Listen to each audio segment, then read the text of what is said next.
بلند مقام پر چڑھتے وقت کا وظیفہ۔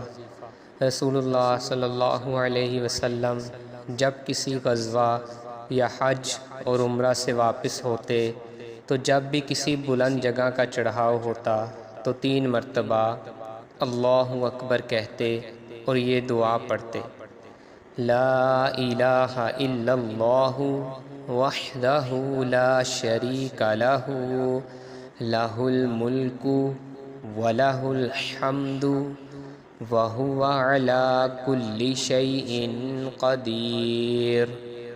آئبون تائبون عابدون ساجدون لربنا حامدون صدق اللہ وعدہ ونصر عبدہ وحزم الاحزاب وحدہ۔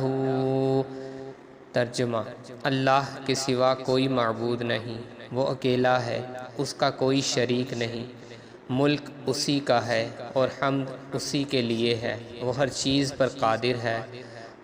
ہم واپس ہو رہے ہیں توبہ کرتے ہوئے، عبادت کرتے ہوئے، اپنے رب کے حضور سجدہ کرتے ہوئے اور اس کی حمد کرتے ہوئے۔